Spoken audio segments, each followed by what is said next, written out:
Hey, hello everybody there. Happy New Year. It's Raf from Technica Antica. Happy New Year to everybody. Maybe it's time to do the first video of the year. I must recognize that I sang my tits off yesterday because I recorded I don't know how many ideas and stuff. But hey, there's still some voice left to I don't know, give you a bit of crazy stuff. All right, let's go. Let's record something. Bye.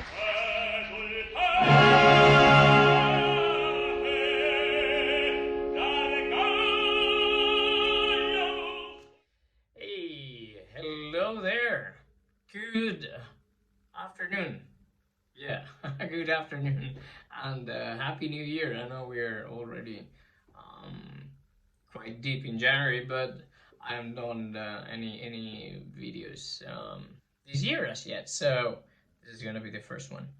So first of all, I hope you're all healthy because lately I only hear news about people, being positive for COVID and this Omicron thing and all that stuff.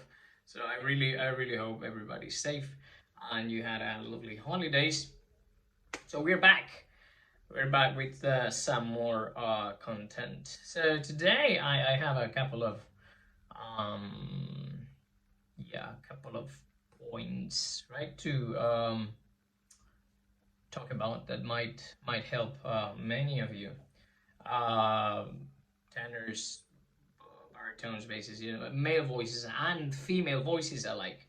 Now, the first one is the concept of really affondare in the sense of, okay, let's talk about the larynx tilting, but let's talk about actually, let's think that, like the old guys, the old masters said, the larynx lowers. Okay.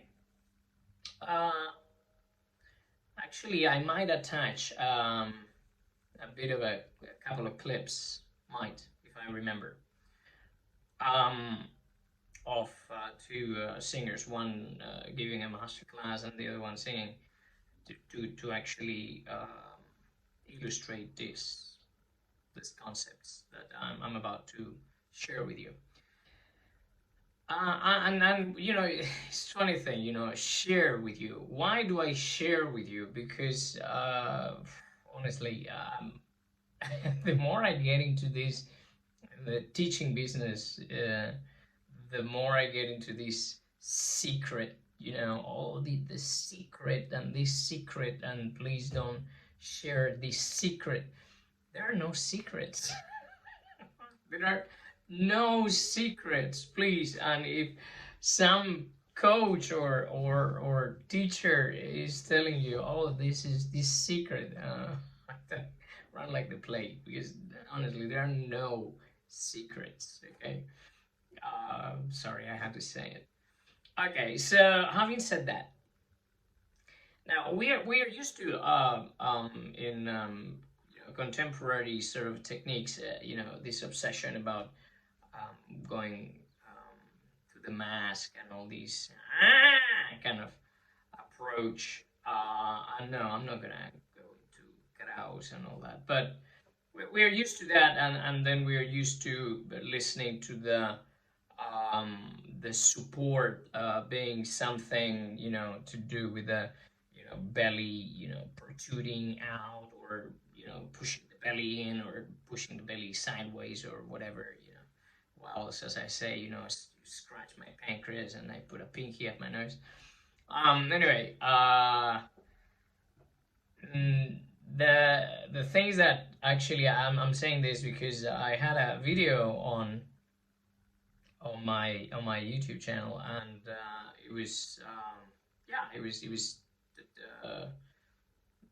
basically put down by a copyright infringement by somebody without actually telling me that there was a copyright on it, and because I had seen it all in many accounts. But anyway, in that video there was Paride Venturi, one of the last, if not the last, direct student of Melocchi, in which he sort of explained, and I'll make a video myself, obviously, otherwise it will be, you know, put down straight too. In which he explained how Melocchi did not really invent anything, but in terms of Appoggio, what he said is that he he conceived um, the Appoggio by going basically inwards and especially downwards. Okay, so in that particular video, he showed, or yeah, a couple of examples. So he said, yeah, if I have this voice, there's actually nothing I can do about it, and that voice is really unsupported, even if I push my belly in or push my belly out. But with Melocchi, this is like it's inward, so I have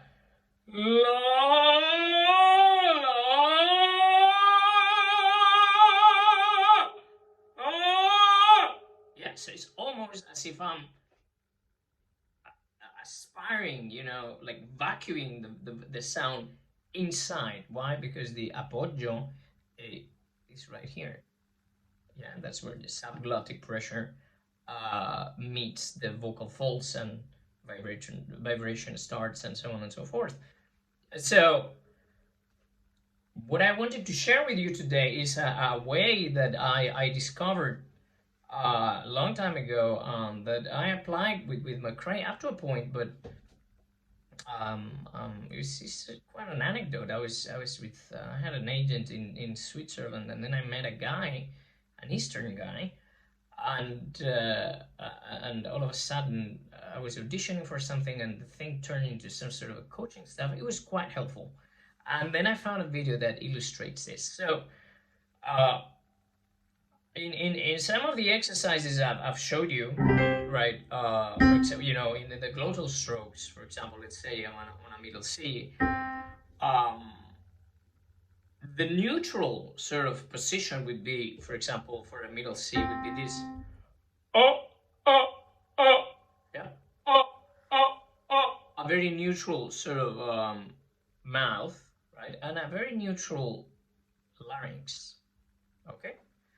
And of course, the sound would be la, right? It's quite a nice sound. Now, what happens if I want to actually affondare? I want to make the instrument larger, in the sense of elongate the instrument. Well, in that sense, what I'm going to think is that my voice actually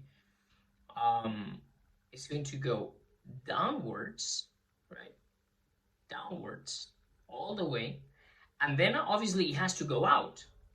But unlike those methods or techniques that you know, they go this way, right? We find this sort of this kind of sound. We're going to do the opposite. So we go through the appoggio, and then we have this sound. So compared, yeah, this is the neutral, and this would be.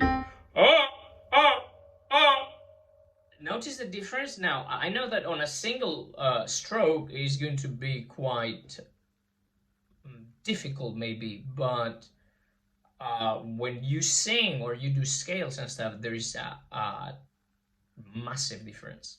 So let's take, for example, I'm going to start really low. I'm going to start on bottom C, and I'm going to do like a neutral scale, right? On a neutral position. So it would be something like la. Okay. But now look, if I start to go like this way, right? And the sound turns something like this.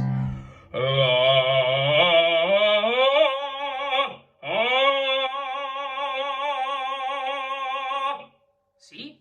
Well, so what I'm doing is I'm elongating, because I'm affondando. I'm going downwards, and then I'm letting the sound out.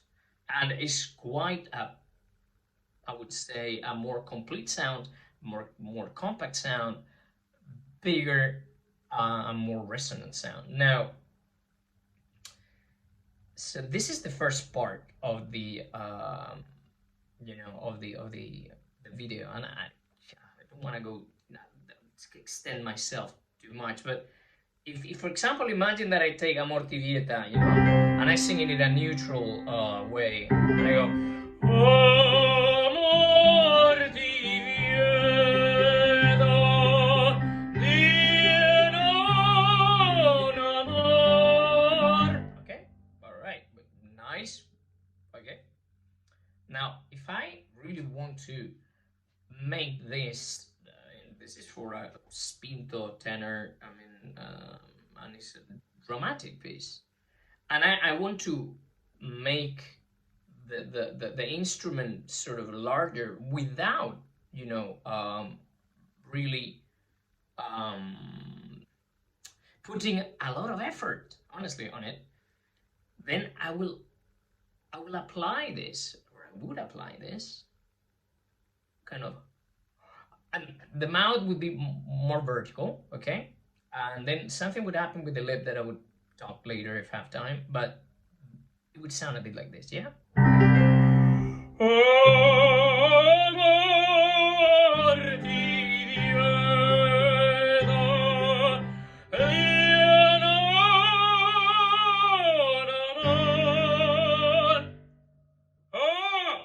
See? Wow. I mean, I don't know about I don't know how the mic is gonna react to that, but the sound obviously is richer, is deeper because it's because of this maneuver, right?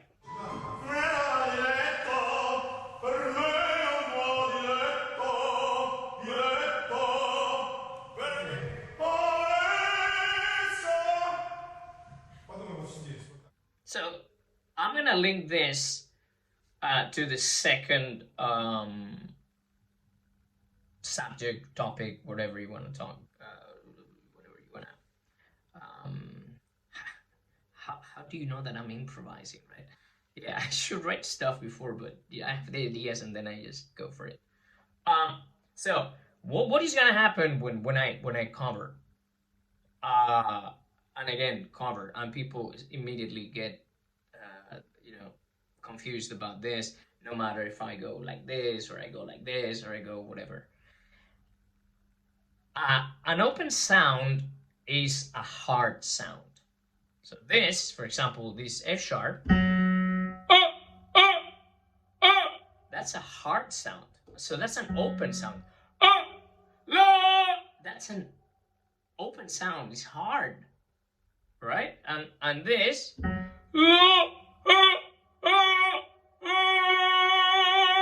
that's a soft sound, and it has nothing to do with volume. It has to do with sensation. So imagine that I'm doing a scale, and I'm going to F sharp. That is like the crucial point, right? And if I sort of relax, and it's a word that I hate, or I hated before I started to actually preach. Then what is going to happen is that two things are going to happen. There is going to be a soft sensation in my throat that actually makes a lot of sense when, for example, Pavarotti says that relaxes the vocal folds or something like that, right? Well, it's a relaxing thing. So I just go la la.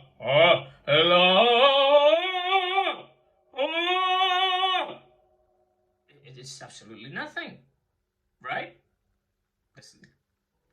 Doesn't cost peanuts, right? Oh. Now, I'm going to accompany this with a slight movement of my upper lip, just going down. It's like that. Just really like if you were a bunny. And that way, what I get is this sort of extra depth combined with the direction, you know, and the upper lip, I get some extra depth. For example, going to a G. Right,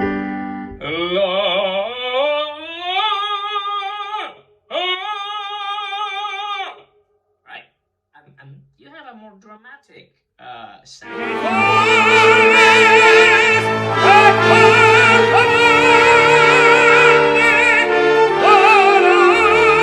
But now comes the first part, the best part. We know that after B flat, we have to reopen again, right? But before I go there, or actually no, I'm gonna go there. If I have this jump, for example, F sharp to B natural, I shouldn't really think up, like I have said in my other videos. I should think down, really. Why? Because the deeper I go, the more support I have, the softer the sensation I'm gonna have in my cover, and the more resonance and the more squeal I'm gonna have. So if I have this, my favorite, jump of fourth, I'm gonna go really deep and low on this F sharp, so I can open on that B natural, and the result is gonna surprise, I believe, more than one. So it would be something like this.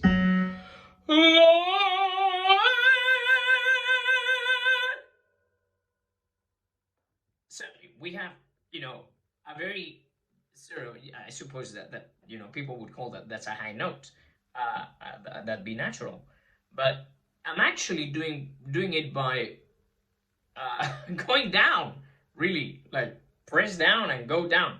So my lip is gonna cover my upper lip, and then I'm gonna open inside my mouth to make more room for the upcoming B natural. The same would go for a high C. Yeah, so low, really, really low, and covering. Low. Okay, yeah, salami, trovatore. So the deeper I go, the higher the harmonics, the higher, the easier is gonna get to the top. And actually, with a quite a, I wouldn't say dramatic sound, because I am not a dramatic tenor. I'm a full lyric tenor with a slightly dark voice. But again, you can go on and you're on an A flat, and we do exactly the same.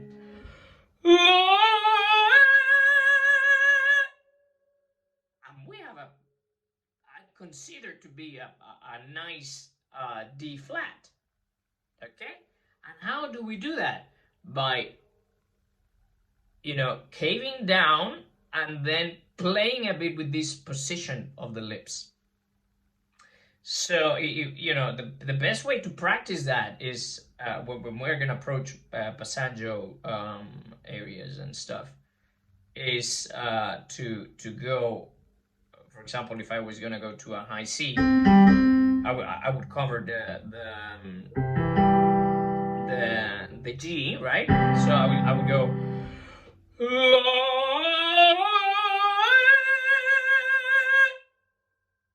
And I would have a nice C. And to be honest, it doesn't cost much at all. And so play around with that, because it might help you. Both men and women, both baritones and tenors. I know I'm always talking about tenors, but I mean, what's the difference, right? A few notes, high or low, okay? And now, people would ask, okay, so what about if I have two I mean, here we're talking about a cover sound and then going into an open sound. What if I have, like we did with the octaves, two open sounds, and I want to apply this sort of lip thing or an direction thing? Well, imagine that I'm doing, again, my favorite recondita armonia. Well, then on this D, I won't cover, but I would make the position of the cover to actually go to this B flat. Why? So I am deep enough, and the vocal tract is elongated enough to actually reach that note. So it would be something like this. Yeah.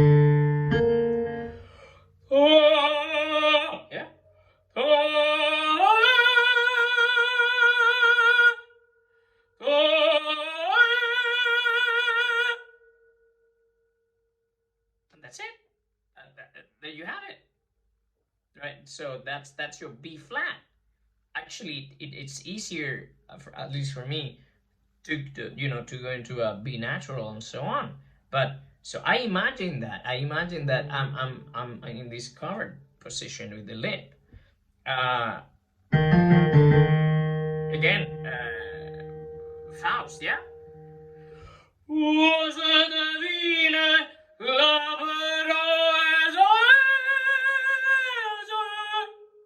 See, and I'm on an E flat, so I'm not covered. I'm open, but you know the shots are down. Okay. I don't know if it was too much information because wow, 20 minutes and so. But hey, it's the first video of the year. Anyway, I hope you enjoyed. I hope it was informative. Once again, I remind you, this is Melocchi-based technique. This doesn't mean that this comes from Melocchi himself, because as Maestro Ribichesu, if he watches his video, Maestro, buon anno, buona entrata, grazie mille per tutto. He told me, there was Melocchi, then there was Marcello del Monaco, and that was it. The rest of the people, they made their own interpretation about what the Melocchi method was. And McRae did it, and actually I did it. But the most important thing is that the tools that we apply are in consonance, they're related to this way of singing. That actually is common to all the singers of the past, not only Mario del Monaco and all Marcello del Monaco's students, because you listen to Gigli, Beniamino Gigli. Gigli at some point, you listen to these sounds. Caruso, Pertile, Martinelli. So it doesn't matter, but that's for another video. Otherwise, I'm gonna go on. Okay, guys. So yeah, I hope you, excuse my French, kick ass this year. Hope this pandemic finishes and everybody can go back to the theater. And well, you know where I am if you need help. And I'll try to be there. Okay, thank you very much, and you know where to find me. Always a pleasure. Okay, signing out. Bye.